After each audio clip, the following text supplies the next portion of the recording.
Ya, halo, shalom, selamat siang, selamat sore, selamat malam, selamat subuh mungkin yang Anda lagi nonton di Facebooknya saat ini. Ketemu lagi dengan saya Johan Sugandi menemani Anda ya 2 jam ke depan. Oh enggak ya, enggak usah Anda teman-teman, saya enggak 2 jam kelamaan ya. Ya, memori saya terbatas ternyata teman-teman. Saya hanya bicara paling kurang lebih 15 menit aja ya.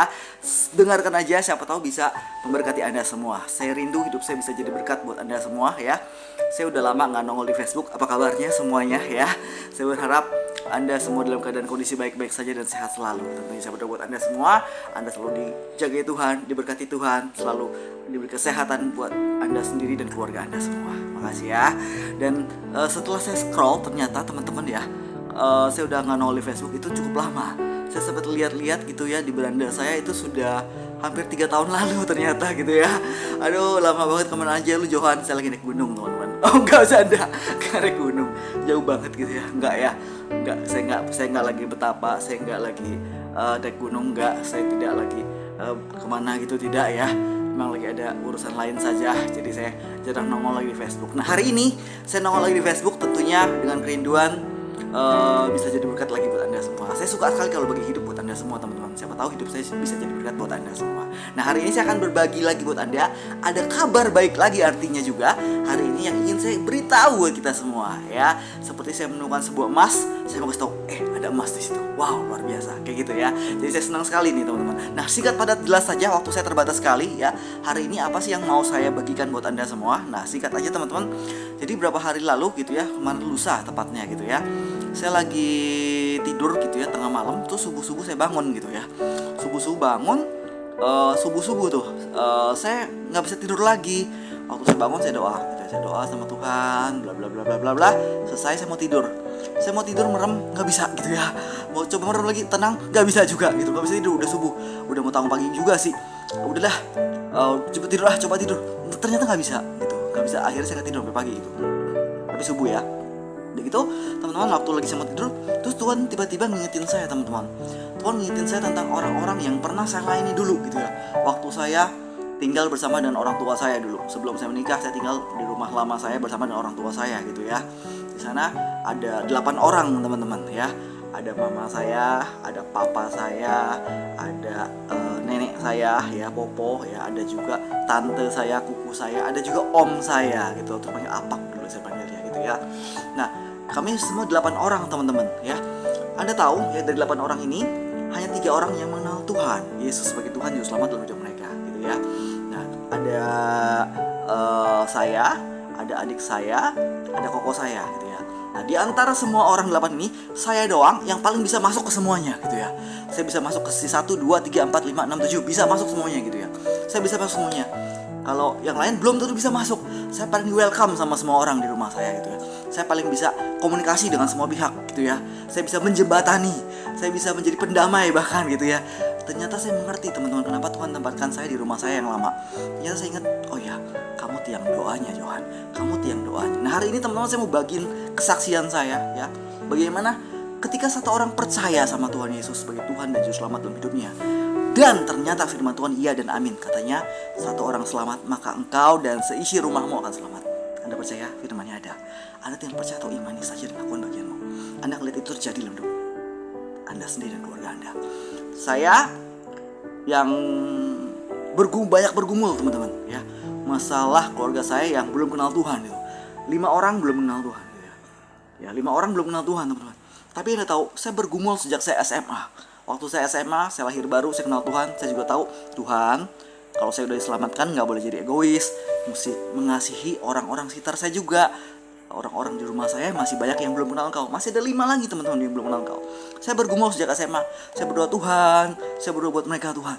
Tuhan, saya gak mau sendiri, mereka juga selamat Tuhan. Sebelum mereka pergi pun nanti satu hari Tuhan, Kau panggil Tuhan, mereka selamat, mereka bisa kenal Engkau, dan saya berjumpa dengan mereka semua Tuhan.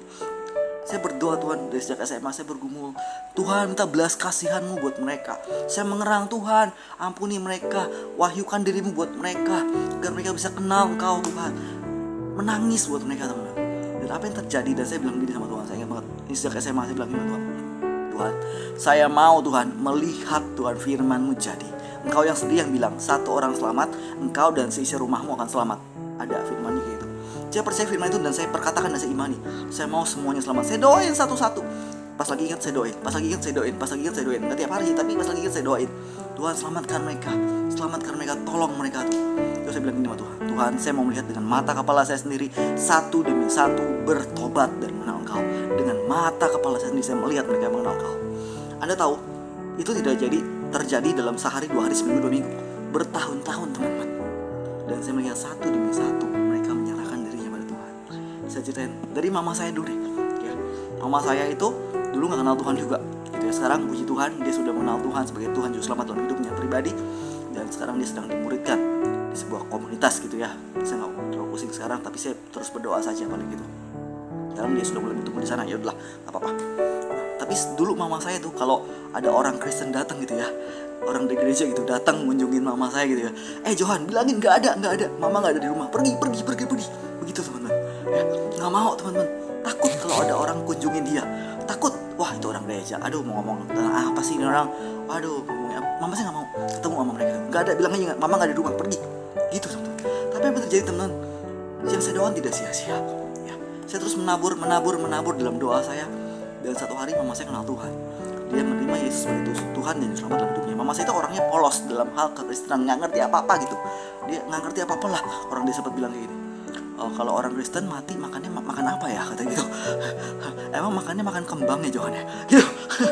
Mungkin dia lihat orang di kuburan gitu ditaburin kembang, terus orang di laut itu ditaburin kembang. Orang Kristen makannya kembang ya. Kalau menurut kepercayaan dia lama kan mungkin disediain ayam, disediain buah-buahan gitu ya, makannya buah, daging-dagingan gitu ya.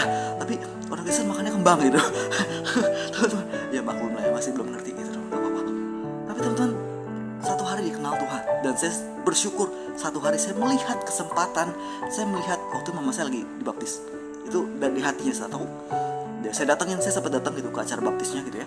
Saya lihat mama saya dibaptis, sukacita banget.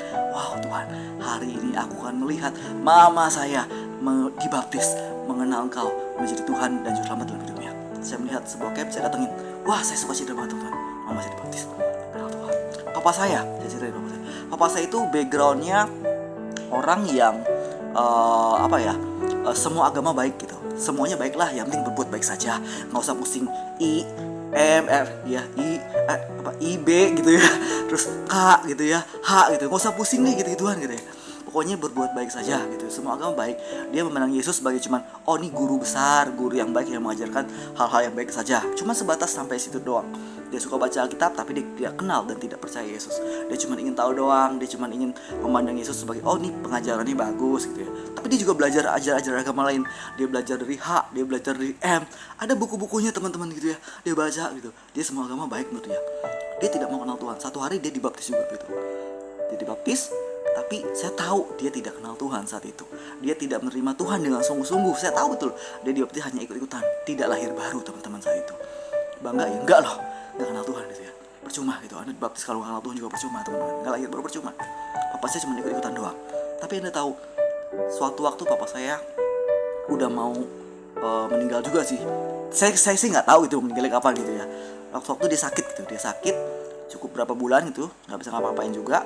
Sempet nggak bisa ngapa-ngapain. Terus suatu waktu saya lagi di rumah, kebetulan saat itu lagi di rumah, lagi bersih-bersih, lagi acara mau pindahan tempat jualan saya waktu itu ya. Terus saya lagi kebetulan di situ dan saya layani papa saya waktu papa saya lagi terbaring gitu ya.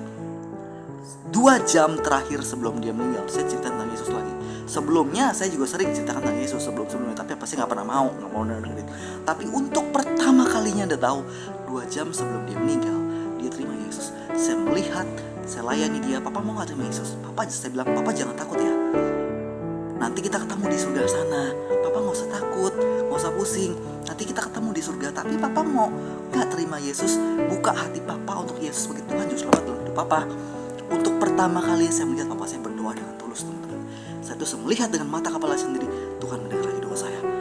Papa saya kenal Yesus. Akhirnya dia terima Yesus saat itu. 2 jam kemudian dia dipanggil Tuhan gitu ya. Waktu saya lagi sendirian, padahal di kamar di rumah itu lagi sendirian.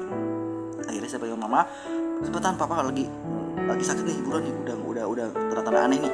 Akhirnya mama saya pulang gitu. Akhirnya papa saya meninggal di jalan gitu ya. Dan berjalan menuju ke rumah sakit waktu itu. Tapi dia sudah kenal Yesus 2 jam sebelumnya. Sukacita teman-teman. Saya nggak pusing. Tuhan makasih Tuhan. Saya bersyukur dia sebagai manusia ya sedih juga, tapi nggak terlalu pusing saya. Tapi sukacita saya itu mengatasi semua kesedihan saya, teman. Papa saya kenal Yesus, saya gak takut lagi, saya gak khawatir lagi, gak usah pusing lagi, teman. Saya percaya diri Yesus. Om saya berasal dari agama sepupu gitu ya. Agama di rumah saya lengkap, teman-teman. Ya, lengkap, komplit, Pancasila gitu ya. Om saya tidak kenal Yesus juga. Rajin beribadahnya menurut agamanya gitu. Rajin dia ikutin semua ajaran agamanya, kepercayaan dia, teman. Tapi dia tidak kenal Yesus. Saya sering beliin dia dulu buku renungan gitu, dan harapan dia bisa kenal Yesus. Saya sering tabur juga sejak saya SMA, teman. Saya doain 1 demi 1, teman. Saya berbuat om saya juga. Sampai satu waktu, teman-teman, saya pernah injilin, akhirnya dia mau terima Yesus. Walaupun saya belum ngerti ini terima Yesusnya sungguh-sungguh dari hati atau cuma sekedar lip service doang atau apa, saya nggak ngerti gitu ya. Dia mau terima Yesus, teman-teman. Akhirnya begini. Satu hari gitu ya, om saya terbaring di kamar gitu, dan saya udah nggak sadarkan diri, lagi sakit gitu, lagi stroke ya, dia sakitnya stroke. Dia nggak sadarkan diri. Terus saya doain dia, terus saya bacain Mazmur, teman. Waktu saya baca Mazmur, bla bla bla bla bla bla, saya dapat satu ayat begini, teman-teman. Saya doain, saya bacain Mazmur gitu ya, di kamar di kamarnya dia gitu. Saya bacain Mazmur, ada satu ayat yang bilang gini. Saya lupa ayatnya kayak gimana gitu, percisnya gitu ya, saya nggak inget, tapi kurang lebih seperti ini. Orang ini aku akan berbaring tidur dengan tenang, aku berbaring tidur dengan aman. Waduh, aku tidur dengan aman, aku berbaring dengan aman. Waktu saya baca ayat itu, teman, saya percaya Tuhan, hari ini dia udah nggak sadar, Tuhan. Walaupun dia masih hidup, tapi dia nggak sadar secara fisiknya. Tapi saya percaya Tuhan, ayat ini bilang dia sudah aman, dia akan tidur dengan tenang, dia akan aman terbaring dengan tenang. Teman-teman, 1 hari sebelumnya, malam-malam itu saya lagi bacain Mazmur buat dia, masih sadar, walaupun masih sadar, udah nggak sadar tapi masih hidup gitu ya. Besoknya saya bawa ayat itu, Tuhan, saya percaya orang ini udah aman dengan Kau. Dia meninggal besoknya, teman-teman. Satu lagi jiwa dengan mata kepala sendiri saya berlihat, mereka om saya kenal Yesus. Lagi, teman-teman, ya, lagi. Ini nenek saya juga berasal dari agama lain juga gitu ya. Dia tidak percaya Yesus gitu. Sering saya injili juga selama saya hidup. Saya cerita tentang Yesus bla bla bla bla bla bla. Dia tidak buka hatinya. Sampai suatu waktu dia juga sakit. Dia udah tua, dia 94 tahun, 93 atau 94, saya lupa, 93 atau 94 tahun gitu. Akhirnya dia sakit. Saya sempat bisikin sama dia, Popo, Tuhan Yesus sayang Popo, Tuhan Yesus sudah mati di kayu salib untuk menembus dosa Popo. Dia yang mampu selamatin Popo, dia mengasihi Popo, bla bla bla bla bla gitu. Saya ceritain tentang Yesus walaupun dia udah gak sadar juga gitu. Saya percaya, teman-teman, dia mendengar apa yang saya katakan selama saya hidup, waktu dia gak sadar pun dia juga, saya percaya dia dengar juga gitu. Akhirnya dia meninggal gitu ya. Dia meninggal. Waktu dia meninggal, selang beberapa waktu kemudian, teman-teman, saya ngimpi, teman-teman. Ya. Saya mimpi Popo saya gitu ya. Popo saya datang ketemu sama saya. Terus Popo saya ngomong satu firman gitu, ngomong ayat di Alkitab gitu. Dia tuh kagak ngerti gituan gitu ya. Ya saya nggak terlalu pusing ininya gitu ya. Mimpi dan Popo saya nggak terlalu pusing dengan itunya. Ya tapi Popo saya datang ya. Terus dia ngomong satu ayat dan waktu saya bangun, Tuhan, ayat ini saya tahu dalam roh saya ngerti, Tuhan, ayat ini buat saya, Tuhan. Saya tahu betul ayat Engkau bicara melalui ayat ini, Tuhan, buat saya. Waktu saya bangun dari tidur saya, terima kasih Tuhan buat firman-Mu. Lalu saya ingat, Tuhan, kenapa Popo saya yang datang ya dalam mimpi saya gitu ya. Temen gak usah ambil pusing ini ya, uji segala sesuatu pegang yang baik, itu aja firmannya. Gak usah pusing ya, uji segala sesuatu pegang yang baik, yang sesuai firman kita ambil, yang gak sesuai firmannya gak usah pusing gitu ya. Uji segala sesuatu pegang yang baik. Oke, Tuhan, saya percaya, Tuhan, kenapa Popo saya yang datang ya.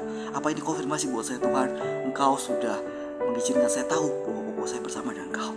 Popo saya dalam mimpi itu gak ada cerita apa-apa, dia cuma datang doang, terus dia ngomong doang gitu, ngomong satu ayat doang, bla bla bla bla bla gitu.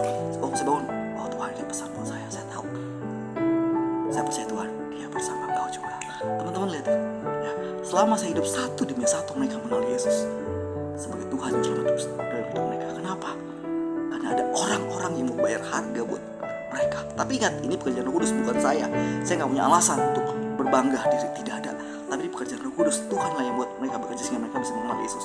Tapi ada bagian saya yang saya mengerti, Tuhan, saya dipanggil Tuhan di tempat ini sebagai tiang doa. Saya berdiri buat orang yang saya sayangi. Kalau Anda mengasihi orang-orang sekitar Anda, teman-teman, hari ini mulai berdoa buat mereka. Anda nggak pernah doa lagi buat mereka selama ini, udah nggak pernah doa lagi. Mulai hari doa lagi buat mereka. Tabur terus, teman-teman, dalam doamu. Tabur sampai Tuhan mendengar doamu. Kotot sama Tuhan, mengerang, teman-teman. Minta belas kasihan Tuhan buat orang-orang di sekitarmu, teman. Satu firman Tuhan saya bacakan di Mazmur 126 ayat 5 bilang gini, orang-orang yang menabur dengan mencucurkan air mata akan menuai dengan bersorak-sorai. Wih, keren banget ya, teman-teman. Orang yang menabur, teman-teman, dengan air mata dia menangis, teman-teman, buat jiwa-jiwa, buat orang-orang yang disayangi. Dia akan menuai dengan bersorak-sorai. Saya sudah melihat satu demi satu mereka kenal Yesus, teman-teman. Satu orang selamat, engkau dan seisi rumahmu akan selamat. Anda percaya? Mulai hari lakukan bagianmu. Saya selesai sampai di sini ya. Saya nggak panjang-panjang lagi, sudah cukup 15 menit aja ya. Semoga bisa jadi berkat buat Anda semua, bisa memberkati Anda semua ya. Mari lakukan bagian kita. Ambil bagian hidupmu, ambil tanggung jawabmu kalau kau sudah kenal Yesus hari ini buat orang-orang sekitarmu. Lakukan bagian kita terbaik. Anda tabur, Anda doakan. Jadi juga teladan, harus balance dengan teladanmu. Ketika engkau mau menginjili dia juga, kau harus balance dengan teladanmu. Jadi berkat buat mereka. Selesai. Terima kasih. Hidup kini adalah kesempatan, ya, kesempatan buat memuliakan nama Tuhan. Dadah, God bless you.